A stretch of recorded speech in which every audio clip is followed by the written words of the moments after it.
वैष्णव के संग के बिना सत्संग की प्राप्ति नहीं हो सकती, और सत्संग प्राप्त हुए बिना हृदय में जो द्वेष आदि सब बैठे हुए हैं ना, ये भगेंगे नहीं। जब तक ये नहीं भगेंगे तब तक प्रभु प्रेम नहीं आएगा।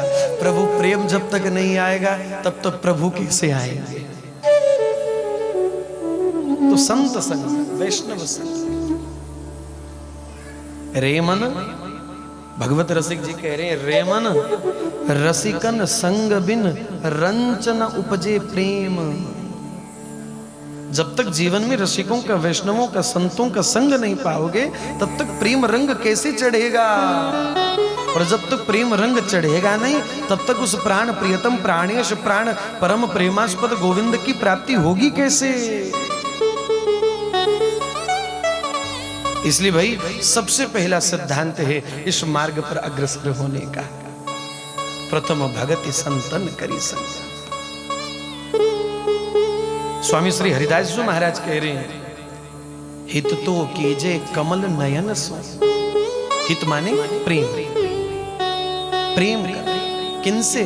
बोले हित तो कीजे कमल नयन सो, जाहित लागे सब हित लागत फीको। बोले प्रेम तो प्रभु से हो सकता है, हित तो प्रभु से हो सकता है, और प्रभु के हित के आगे, प्रभु के प्रेम के आगे बोले जाहित आगे सब हित लागत फीको। दुनिया के संबंध जिनके प्रेम को पाकर के बड़े फीके से लगने लग जाते हैं। भुक्ति मुक्ति नहीं मांगत केवल, श्री कृपालु जी महाराज लिख रहे हैं, भुक्ति मुक्ति नहीं मांगत केवल, चाहिए नेह तिहारो।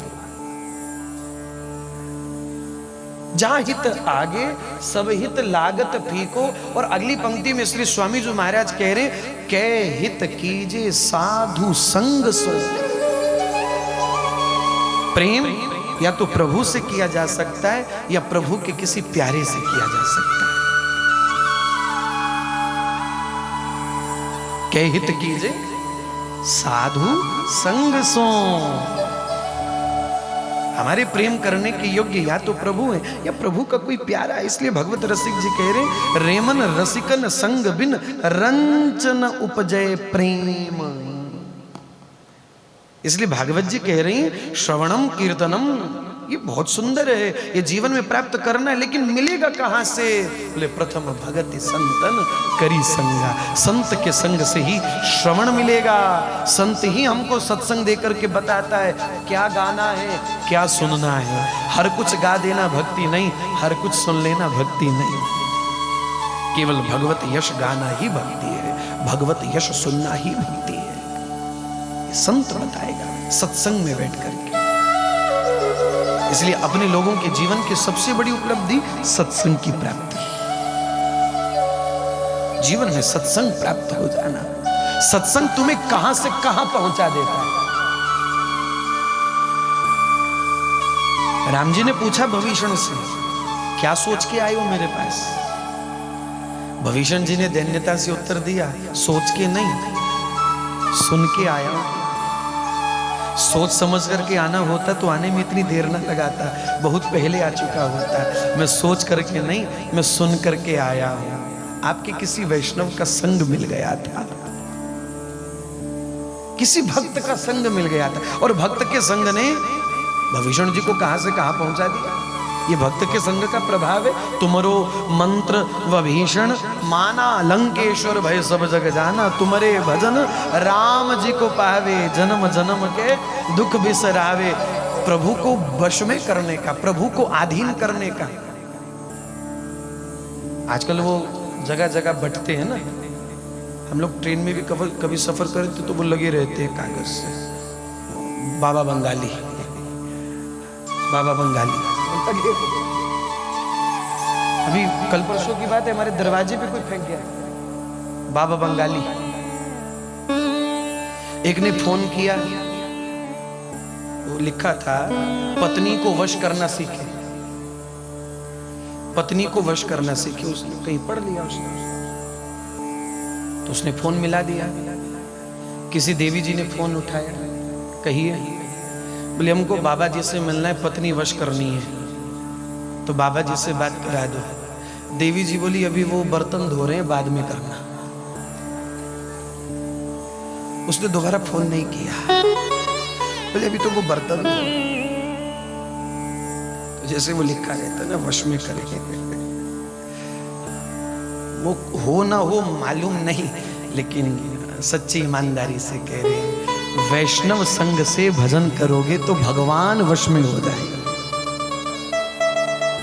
संत के संग में, संत के सानिध्य में रह करके भजन करोगे तो भगवान अपने आप वश में हो जाएंगे, हो जाएंगे। सुमरी पवन सुत पावन नामू, अपने बस करी राखे रामू।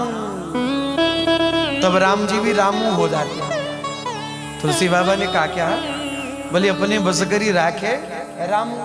राम ने कहा, रामू कहा, तब राम जी भी रामू हो गए, वश में कर लिया। तो यहां श्री वेदव्यास भगवान ने बड़ा सुंदर ठाकुर जी का मंगलाचरण गाया और मंगलाचरण में श्री प्रभु को प्रणाम किया। भगवान को प्रणाम करने की बड़ी महिमा है बंधु। मैं प्रार्थना करूं नित्य प्रभु को प्रणाम किया करो। प्रणाम की बड़ी महिमा है। इष्ट को प्रणाम करना, आराध्य को प्रणाम करना, सद्गुरु को प्रणाम करना, भले ही वो तुम्हारे सामने ना हो, हृदय से उनका स्मरण करके प्रणाम निवेदन करो। मंदिर आ रहे हो, साष्टांग दंडवत करो, प्रणाम करो, परिक्रमा करो। प्रभु को प्रणाम इसलिए नहीं किया जाता कि हमारे प्रणाम करने से प्रभु का यश है। प्रभु तो सदा ही अपने यश से विराजमान ही है। प्रभु के यश में कोई अभाव थोड़ी ना आ जाएगा कि कोई प्रणाम नहीं करेगा, मत्था नहीं टेकेगा तो प्रभु की तारीफ थोड़ी कम हो जाएगी, उनकी महिमा थोड़ी कम हो जाएगी। प्रभु तो सदा ही अपने यश से विद्यमान ही रहते और प्रभु का यश निर्वैर निर्गुण निरूपम सर्वदा, ये भगवान का यश है भाई। निर्वैर यश है प्रभु का, निष्कलंक यश है प्रभु का, निर्दोष यश है प्रभु का, निष्पाप यश है प्रभु का। प्रभु के यश पर कोई कलंक नहीं है, कोई प्रश्न नहीं है। आप प्रणाम करोगे तो आपके प्रणाम करने से प्रभु का यश बढ़ जाएगा और प्रणाम नहीं करोगे तो नहीं करने से प्रभु का यश कम हो जाएगा, ऐसा नहीं है। भगवान को क्या फर्क पड़ता है उससे? लाभ तो अपना है, मंगल तो अपना है। प्रभु के यश वृद्धि के लिए प्रणाम नहीं किया जाता, अपने मंगल के लिए प्रभु को प्रणाम किया जाता है। सच्ची मानिए, जब कोई जीव, भक्तमाल जी में वर्णन आता है, जब कोई जीव प्रभु को साष्टांग दंडवत करता है, अपने इष्ट को दंडवत प्रणाम करता है, तो इष्ट को प्रणाम करने मात्र से अनंत जन्मों के अघ, अघ माने पाप, तत्काल नष्ट हो जाते हैं। अघ नष्ट होते हैं, पाप नष्ट होते हैं। और क्या होता है? बोले प्रणाम करते रहोगे, प्रभु के आगे दंडवत लेटे रहोगे तो कभी तो ठाकुर जी की नज़र तुम पर गिरेगी और कभी तो तुम पर नज़र डाल करके ठाकुर जी अपने कदम आगे बढ़ाएंगे और तुम्हें उठा करके एक दिन ऐसा अवसर होगा, पड़े रहोगे ढीठ बनकर के उनकी चौखट पर, उनके चरणों में। कबहू तो श्री प्रभु की दृष्टि हम पर पड़ जाएगी और प्रभु की जब हम पर दृष्टि पड़ेगी तो क्या होगा? चरणों से तब मैं लिपटूंगी। संकीर्तन सम्राट स्वामी मुकुंद हरि जी के। चरणों से तब मैं लिपटूंगी, तो वो क्या करेंगे? का तत्काल उठा करके हृदय से मुझे लगाएंगी। मैं पड़ी हूं उनके चरणों में, कब हूं तो उनकी दृष्टि मुझ पर गिरेगी और मेरे प्रभु मुझे उठा करके हृदय से लगा लेंगे। सीधे शब्दों में कहूं, जो प्रभु को नित्य प्रणाम करता है, भगवान उसके कर्जदार हो जाते हैं। प्रभु उसके कर्जदार हो जाते हैं। जैसे किसी से कर्जा लिया हो, न चुका पा रहे हो, तो वो क्या करते? बैंक वाले नीलामी शुरू कर देते हैं। उसके पास जो है सब ले लेते हैं और अपना पैसा सब वसूल कर लेते हैं। तो कर्जा तो चुकाना पड़ेगा ना। तो जब हम प्रभु को प्रणाम करते हैं, कोई जीव प्रभु को प्रणाम करता है, प्रभु उसके कर्जदार हो जाते हैं। और कर्जा चुकाने के लिए, कर्जा अदा करने के लिए भगवान क्या देते हैं? अपने चरणों की नितांत सहज भक्ति देते, अपने चरणों की नितांत सहज प्रीति प्रदान कर देते, कर्ज अदा करते हैं प्रभु अपना प्रेम दे करके, अपना अनुराग दे करके, अपने चरणों की प्रीति दे करके प्रभु कर्ज अदा कर देते हैं अपना। ये भगवान को प्रणाम करने की महिमा है। और जो नित्य प्रभु को प्रणाम करता है ना, तो ध्यान देना, शनि राहु केतु सब हाथ जोड़े खड़े हो जाते हैं। सच्ची मानिए, ये नवग्रह आदि उसका बाल बांका नहीं कर पाते, तब कौन बिगाड़ करे नर तेरो। तुलसी बाबा लिख रहे हैं विनय पत्रिका में, जब जानकी नाथ, जब जानकी नाथ सहाय करे तब, जब जानकी नाथ। अभी पीछे हमने कई कथा में ये बात बोल दी, हमने पीछे कथा में ये बात बोल दी, और हमारे ये कैमरा वाले भैया ने उतनी सी बात काट करके डाल दी वीडियो सोशल मीडिया पे। बवाल मच गया, बड़े सारे लोगों के फोन आ गए, आप शनि राहु केतु के लिए ऐसा कैसे बोल सकते हैं। तो हमने कई उत्तर दिया, मैंने कहा तुम शनि की भक्ति करो, हम शनि के जीजा की भक्ति करेंगे। तुम शनि की भक्ति करते रहो, हम शनि के जीजा की भक्ति करेंगे। भाई शनि के जीजा जी लगते हैं, शनि हमारे मामा लगते हैं, मामा हमारा क्या बिगाड़ेंगे भाई, मामा हमसे बड़ा प्यार करते हैं। शनिदेव हमारे मामा जी लगते हैं, हमसे बहुत प्यार करते हैं। बोले नहीं नहीं, आप ऐसा कैसे बोल सकते हो शनि आदि ग्रहों के लिए। मैंने कहा क्यों नहीं बोलेंगे, हम बल अभिमानी श्री जी के, हमारे माई श्यामा जुको राज, क्यों ना बोले। अरे मेरा तुलसी कह रहा है विनय पत्रिका में, जब जानकी नाथ सहाय करे तब, जब जानकी नाथ सहाय करे तब, कौन बिगाड़ सके नर तेरो।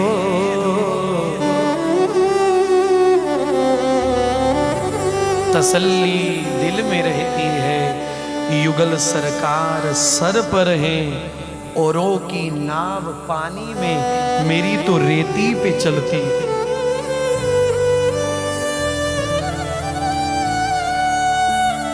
इसलिए प्रभु को प्रणाम करने की बड़ी अद्भुत महिमा है भाई।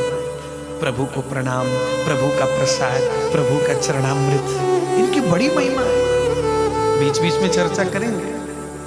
तो व्यास जी ने प्रणाम किया। सच्चिदानंद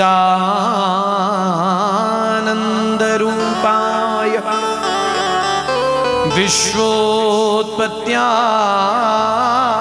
विश्वोत्पत्त्यादिहेतवे तापत्रय विनाशाय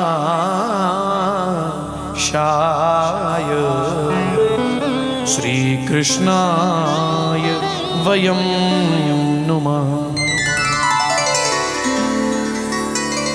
व्यास जी ने प्रणाम किया, वंदन किया। जब भी प्रभु के सन्मुख खड़े हों, प्रभु के श्री अंग को निहारो, प्रभु के चरण निहारो। वो लाल लाल मेहंदी से रचे हुए, वो कृपामय रसमय भावमय रस भेजे चरण, चरणों को निहारो। जिन जिन श्री अंगों का दर्शन हो सके, श्री अंगों का दर्शन करो। बड़े बड़े भयंकर पापों का दमन करने का सामर्थ्य है श्री भगवान के श्री अंगों का दर्शन करने में। ठाकुर जी के वृंदावन वर्ष में केवल एक बार अक्षय तृतीया पे श्री बिहारी जी के चरण दर्शन होते हैं। चरण दर्शन की एक झलक पाने के लिए सब वैष्णव कितने लालायित रहते हैं। भले कितनी गर्मी हो, भले कितनी लंबी लंबी लाइनें लगी हो, भले ही कितनी भीड़ हो, कोई परवाह नहीं, एक झलक चरण दर्शन की पानी। श्री भगवान के श्री अंगों के दर्शन से इतना सामर्थ्य है, वो हमारे अनंत पापों को नष्ट करने का सामर्थ्य रखते हैं। इसलिए अंग दर्शन है, प्रभु के अंगों का दर्शन किया जाता है। मुख कमल, कर कमल, चरण कमल, कटी प्रदेश, इन सबका दर्शन होता है। चरण दर्शन प्रभु के किए जाते हैं। इसलिए कभी कभी देखा जाता है कि मंदिर में ठाकुर जी की सेवा करने वाले गोसाई जन, पुजारी जन श्री ठाकुर जी के चरणों को बहुत छुपा करके रखते हैं, छुपा के रखते हैं। बोले हर कोई आता है, चरण दर्शन करता है, उसके पाप नष्ट हो जाते हैं। जब पाप नष्ट होते जाएंगे तो कोई नरक ही नहीं जाएगा, और कोई नरक नहीं जाएगा तो खाली गोदाम को तो ताला ही लगेगा। तो नरक में ताला न लग जाए, इसलिए कभी कभी देखा जाता है सेवा करने वाले ठाकुर जी के चरण छुपा करके रखते हैं। लेकिन कभी ठाकुर जी के चरण दर्शन हो जाए तो मेरे तुलसी कह रहे हैं, भजमन राम चरण सुखदाई। प्रभु के चरण परम सुख देने वाले हैं, परम आनंद देने वाले हैं। प्रभु के चरण जीव का परम मंगल करने वाले हैं। प्रभु के चरण जीव का मंगल हित करने वाले, हित नहीं परम हित करने वाले। भजमन राम चरण सुखदाई। इसलिए श्रीअंग दर्शन की बड़ी बड़ी दिव्य महिमा है भाई। और हमारे यहाँ तो ऐसा कहा जाता है, ठाकुर जी के श्री चरणों में तुलसी पत्र निवेदित करो और अपनी नासिका से उसकी सुगंध लो।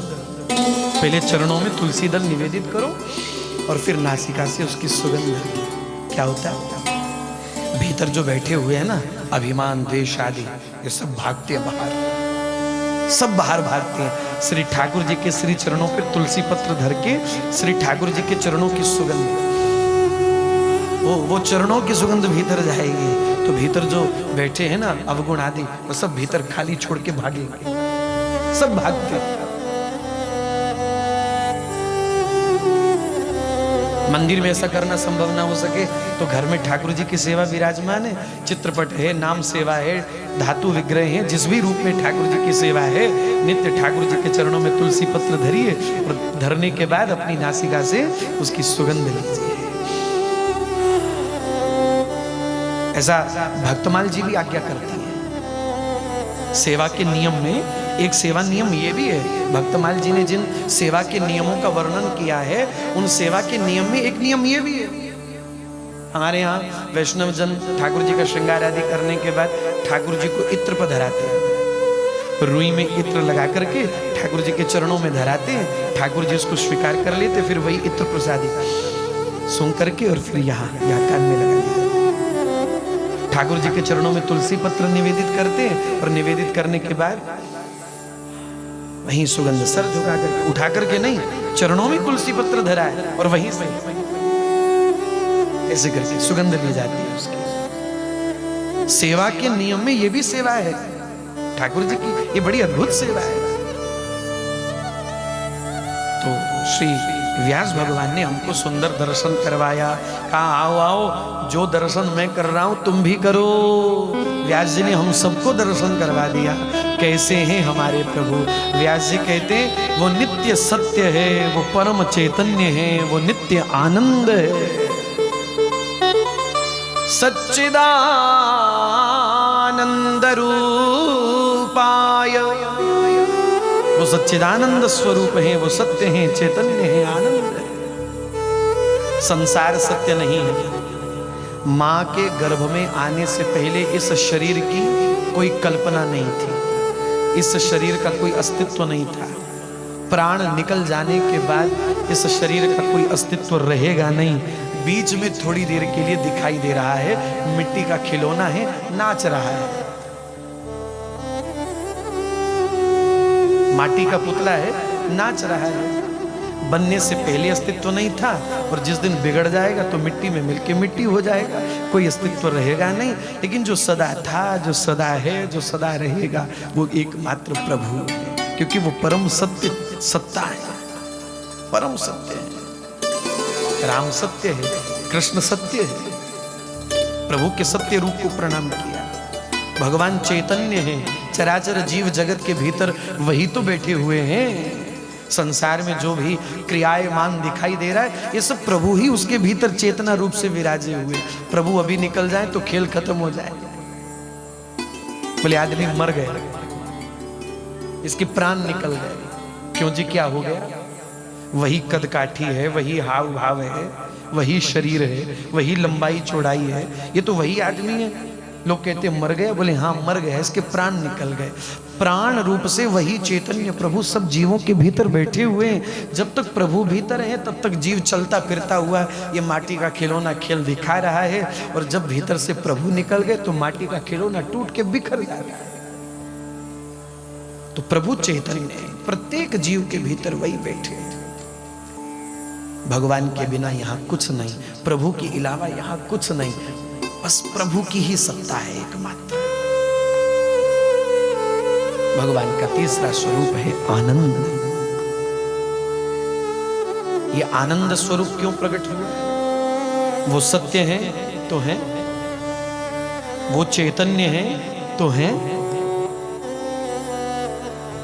लेकिन ठाकुर जी के प्रति हमारा अपनापन कब हुआ? जब उनके नाम में, उनके रूप में, उनके चिंतन में हमको आनंद की अनुभूति होने लगी।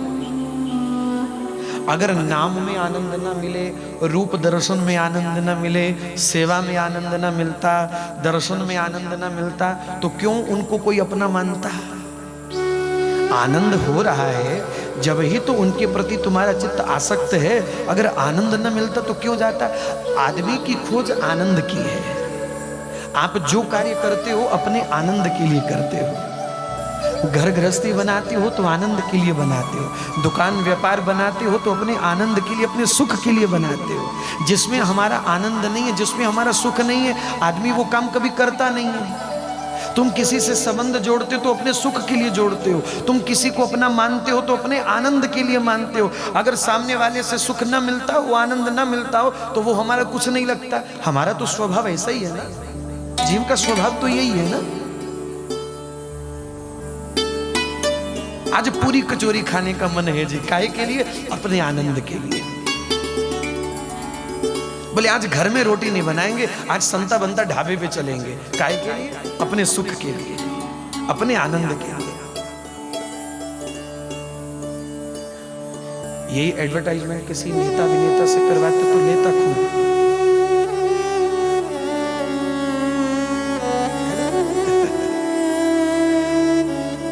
बोले आज लस्सी पीने, यहाँ आपकी बरेली की बड़ी कोई मशहूर लस्सी है, है? दीनानाथ। बोले वो तो घर में भी बन जाती। बोले नहीं, उसकी दुकान पे जाके पिएंगे, उसकी बात ही कुछ अलग है। काहे के लिए? अपने सुख के लिए। अगर आपको सुख ना मिलता तो घर में उसको बना के पीते, वहां क्यों जाते?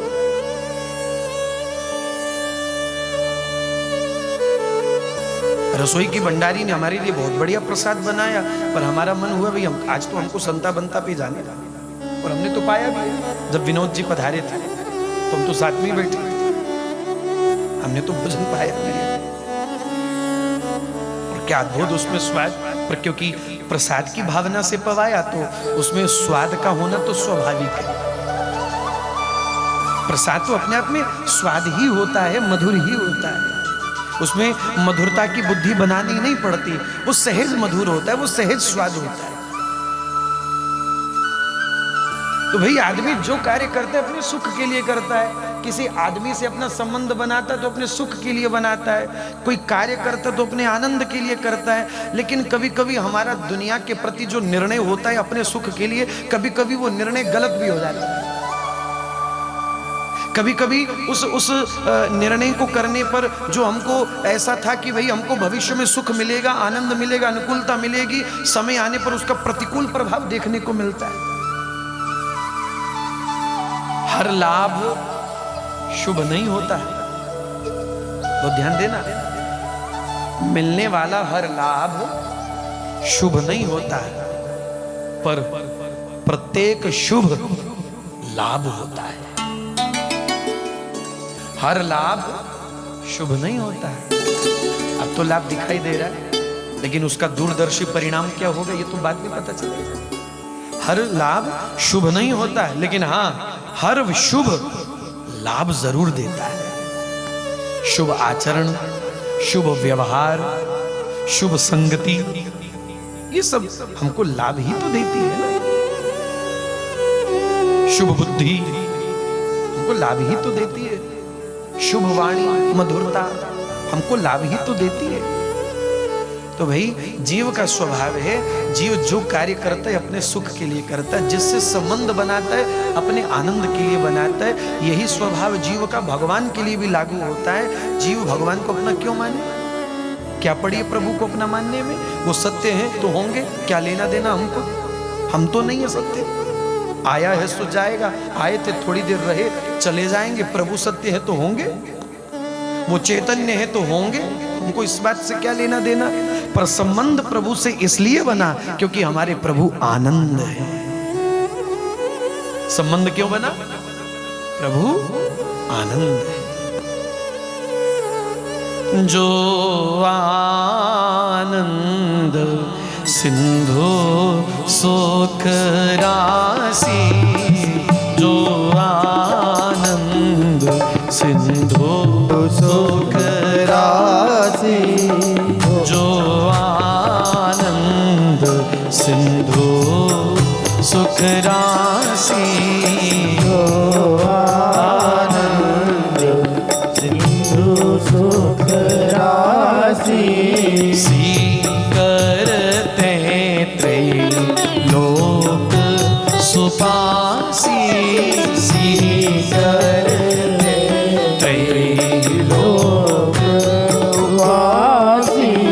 सो सुख धाम राम यस नामा, सो सुख धाम राम यस नामा, अखिल लोक दायक विश्रामा, जो आनंद सिंधु सुख राशि, जो आनंद, हाँ जो आनंद, जो आनंद। भगवान आनंद है। अगर आनंद न होते तो प्रभु से हमारा संबंध क्यों होता? उनका नाम आनंद देता है, उनका दर्शन आनंद देता है, उनका धाम आनंद। देखो कहीं नैनीताल तो पास में ही, आपके कई बार गए भी होंगे। भाटिया जी गए? बहुत पास में ही है शायद। तो कहीं हिल स्टेशन पर घूम करके आए, किसी ने पूछा कैसा रहा? आप लोग बोलते हो यार मजा आ गया, ऐसा ही बोलते हो ना। किसी बढ़िया हिल स्टेशन पर घूम के आए, कैसी रही? तो मजा आ गया, मजा आ गया। लेकिन आश्चर्य तब होता है जब कोई वृंदावन से लौट के आता है और पूछा जाता है कैसा रहा? कहा आनंद आ गया। परिभाषा बदल गई ना उसकी, परिभाषा बदल गई। कहीं इधर उधर घूम के आए, बोले मजा आ गया, पर वृंदावन से लौट के आए, आनंद आ गया। कथा विश्राम होगी तो जयकार होता है, तो ये नहीं कहा जाता बोलिए आज के मजे की जय। क्या बोला जाता है? आज के आनंद की। तो ठाकुर जी का नाम, रूप, दर्शन, सेवा, धाम सब आनंद ही आनंद रूप है। आनंद रूप ठाकुर जी हैं, आनंद ही देते। इसीलिए जीव का संबंध प्रभु से बनता है क्योंकि वो आनंद है और जीव की मांग आनंद है। इस चित्त की मांग आनंद है, इस मन की मांग आनंद है, इस आत्मा की मांग आनंद है। कहां से मिलेगा? उस आनंद निधि, आनंद रूप, आनंद विहारी श्री हरि के श्री चरणों में इस चित्त को निवेदित करने से मिलेगा, उस प्रभु के हो जाने से मिलेगा। प्रभु के हुए बिना एक यथार्थ आनंद की प्राप्ति संभव ही नहीं है। प्रभु की तो होना पड़ेगा भाई। आज नहीं तो कल समझोगे, लेकिन समझना पड़ेगा। फिर व्यास जी ने अगली पंक्ति में दर्शन करवाया। प्रभु करते क्या है? विश्वोत्पत्त्यादि हेतवै, सृष्टि बनाना, पालना और मिटाना, ये प्रभु का कार्य है। का स्वभाव कैसा है? स्वभाव कैसा का स्वभाव की तो बिल्कुल चिंता न करिए। स्वभाव की तो बिल्कुल चिंता न कीजिए। स्वभाव कैसा है? बोले किसी का स्वभाव क्रोध करना, किसी का स्वभाव कपट करना, किसी का स्वभाव छल करना, किसी का स्वभाव मान अभिमान करना। हमारे गोविंद का स्वभाव कृपा करना। ठाकुर जी का स्वभाव कृपा करना। कृपा कृपा ही करते, कृपा करना ही जानते। और एक बात, ठाकुर जी को कृपा करने के सिवा कुछ आता भी नहीं। सहज स्वभाव परियो नवल किशोरी जी को मृदुता दयालुता कृपालुता की राशि। कृपा करना ही प्रभु जानते।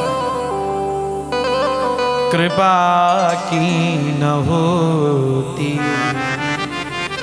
श्री बिंदु जी महाराज, कृपा की न होती जो आदत तुम्हारी, कृपा की न होती जो आदत तुम्हारी, कृपा की न होती जो आदत तुम्हारी, कृपा की न होती जो आदत तुम्हारी, कृपा की न होती जो आदत तुम्हारी। तो सुनी रहती, तो सुनी रहती अदालत तुम्हारी, कृपा की न होती आदत तुम्हारी, कृपा की न होती जो आदत तुम्हारी। तो सुनी रहती, सुनी रहती अदालत तुम्हारी, कृपा की न होती जो आदत तुम्हारी, कृपा की न होती जो आदत तुम्हारी। जो दीनों के दिल में जगह तुम न पाते, जो दीनों के दिल में जगह तुम न पाते, कन्हैया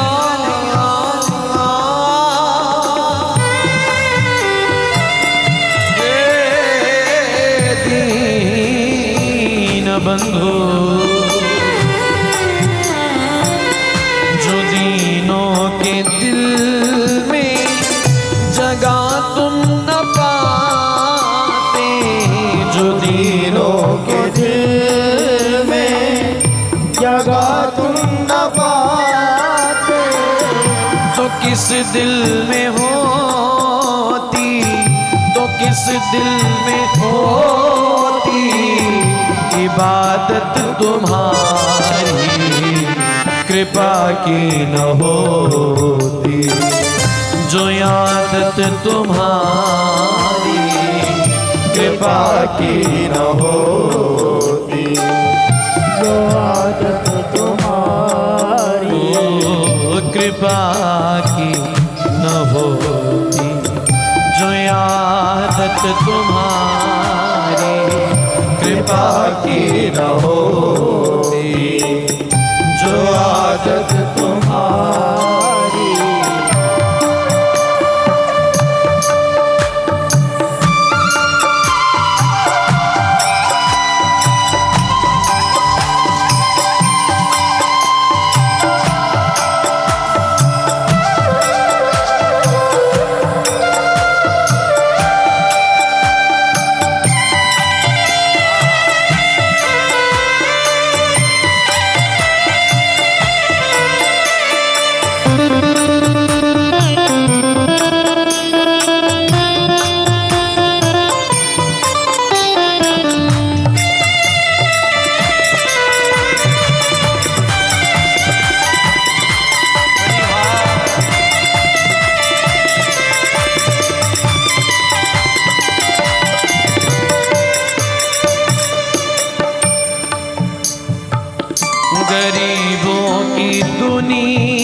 गरीबों की दुनिया आबाद तुमसे, गरीबों से है, हाँ गरीबों से है बात, शाहत तुम्हारी कृपा की न होती जो आदत तुम्हारी कृपा की न होती जो आदत तुम्हारी, तो सोनी रहती, तो सुनी रहती, तो सोनी रहती, सुनी रहती अदालत तुम्हारी कृपा की न होती जो आदत तुम्हारी कृपा की न होती जो आदत तुम्हारी, गरीबों की दुनिया है आबाद तुमसे, गरीबों की दुनिया आबाद तुमसे। गरीब, यहाँ गरीब शब्द का अर्थ ये नहीं है कि जिसके पास धन नहीं है, जिसके पास वैभव नहीं वो गरीब है। ले कौन गरीब है? जो अपने मन से मारा गया है, जो अपने मन से हार गया है, विषयों ने जिसको दबोच रखा है वो गरीब है। और ऐसे विषय से दबोचे हुए, विषय में उलझे हुए इस चित्त के लिए एकमात्र आश्रय प्रभु अब आप ही। आपके सिवा कौन सुध लेगा? इस प्रमाद की अवस्था से, इस बंधन से कौन मुक्त करवाएगा? गरीबों की दुनिया आबाद तुमसे, गरीबों की दुनिया आबाद तुमसे, गरीबों की दुनिया है आबाद तुमसे, गरीबों की दुनिया आबाद तुमसे, गरीबों से है, हाँ गरीबों से है बात, शाहत तुम्हारी कृपा की न होती, आदत तुम्हारी कृपा की न होती जो आदत तुम्हारी, तो सुनी रहती, सुनी रहती, तो सुनी रहती, सुनी रहती अदालत तुम्हारी कृपा की न होती जो आदत तुम्हारी कृपा की न होती जो आदत तुम्हारी, न हम होते मुल्जिम न तुम होते हाकिम, न हम होते मुर्शिद न तुम होते हाकिम, न हम होते मुल्जिम न तुम होते हाकिम, न हम होते मुर्शिद न तुम होते हाकिम, न घर घर में होती, न घर घर में होती, न घर घर में होती, न घर घर में होती इबादत तुम्हारी कृपा की न होती जो आदत तुम्हारी कृपा की न होती जो आदत तुम्हारी, कृपा की न होती जो आदत तुम्हारी कृपा की न होती जो आदत तुम्हारी, तुम्हारी उल्फत के दृग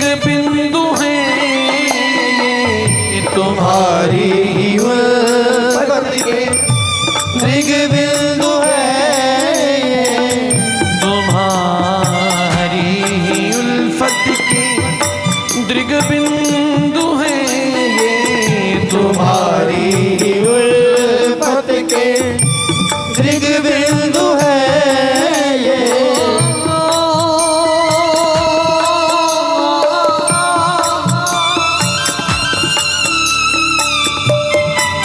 परमासन ही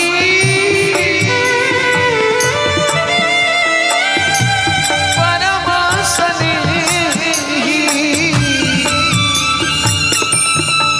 परम दयालु गोविंद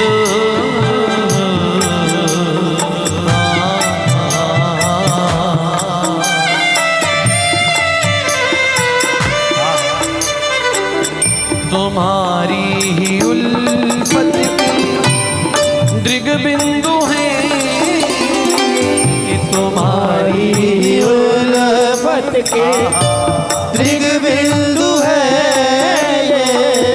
तुम्हारी ही उल्फत के दृग बिंदु है तुम्हारी उल्फत के दृग बिंदु है ये। तुम्हें सौंपते हैं तुम्हें सौंपते हैं तुम्हें सौंपते हैं तुम्हें सौंपते हैं ये अमानत तुम्हारी कृपा की न होती जो आदत तुम्हारी कृपा की न होती जो जो आदत तुम्हारी कृपा की न होती जो आदत तुम्हारी कृपा की न होती जो आदत तुम्हारी तो सुनी ही रहती दूरी रहती तो सुनी ही रहती दूरी रहती अदालत तुम्हारी कृपा की न होती जो आदत तुम्हारी कृपा की न होती जो आदत तुम्हारी कृपा की न होती जो आदत तुम्हारी कृपा की न होती जो आदत तुम्हारी ओ कृपा की न होती कृपा की न होती कृपा की न होती।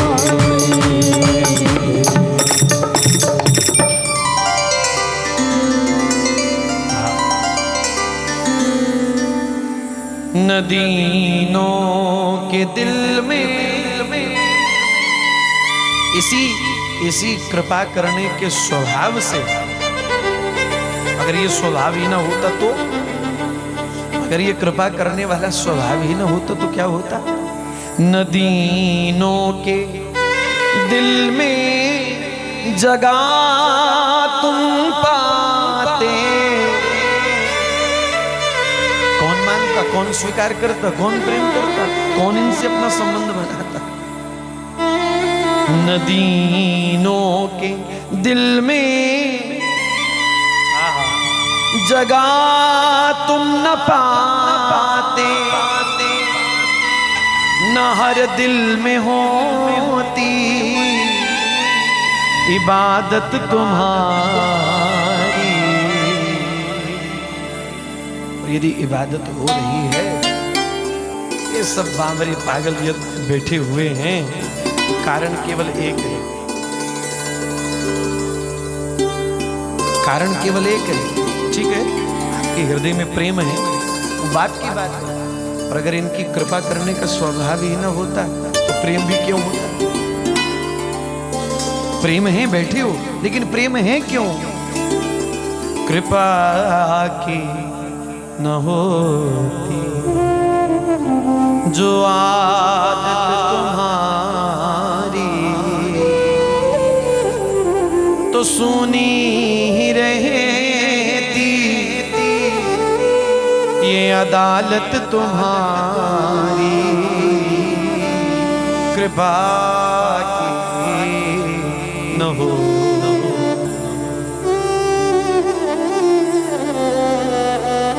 कृपा करने से ही वो कृपालु हैं, करुणा करने से ही वो करुणा निधान है, वो भक्त वत्सल हैं, वो दीन बंधु हैं। कृपा करते।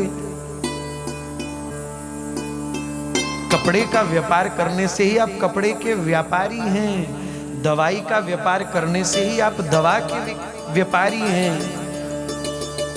दुकान करने से ही आप दुकानदार कहलाते हो, कथा कहने से ही हम कथावाचक हैं, पांडित्य कर्म करवाने से ही वो पंडित हैं, माने ज्ञानी हैं।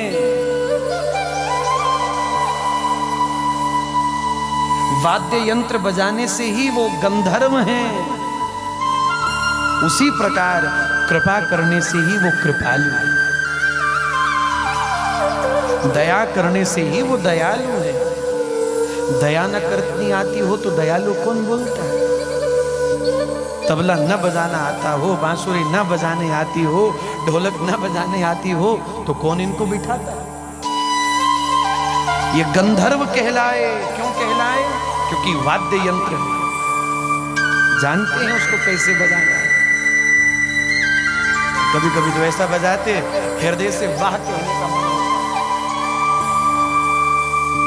तो वो वाद्य बजाने से ही गंधर्व कहलाए हैं, कथा कहने से ही कथावाचक कहलाए हैं।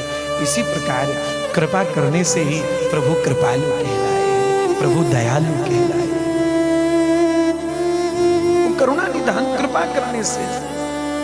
इसलिए कृपा करना हमारे प्रभु का सहज नितांत स्वभाव है। कृपा करते हैं।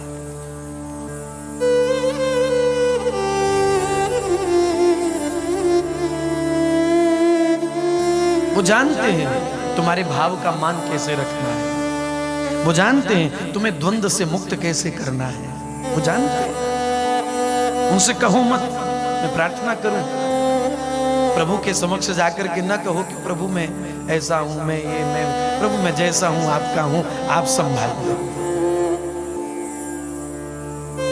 हम उनको क्या बतावें? वो जानते हैं हमारी हालत को, वो जानते हैं हमारी दशा को, ये कैसा है।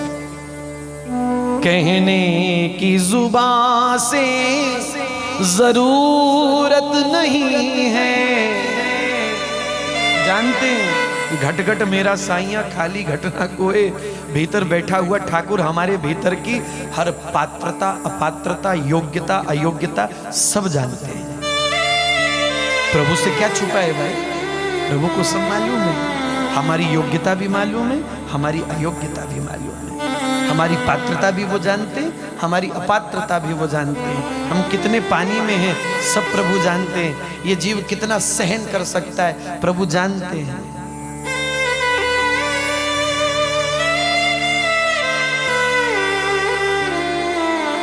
स्वर्ण को स्वर्ण का आभूषण बनाने के लिए सुनार जानता है इसको कितनी जोर से ठोकर लगाना जरूरी है।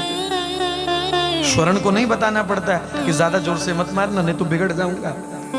बनाने वाला उसी हिसाब से ठोकर लगाता है जितना वो जानता है, ये जितना सहन कर सकता है, उसके सहन करने की जितनी क्षमता है। बजाने वाला जानता है उसको मैं कितनी क्षमता से बजाऊंगा तो वो ध्वनि निकालेगा। हल्का बजाएंगे तो नहीं बजेगा, जोर से बजाएंगे तो फट ही जाएगा। उसी प्रकार प्रभु जानते हैं हमारी योग्यता अयोग्यता, हमारी पात्रता अपात्रता, प्रभु से कुछ छिपा नहीं है। इसलिए भाई मत कहो प्रभु से हमें मुक्त करो, हमें द्वंद्व मुक्त करो, नहीं चलता है, कुछ कहने की आवश्यकता नहीं। तुम जैसे हो वैसे बनकर के प्रभु के सामने आ जाओ, प्रभु मुझे संभाल लीजिए,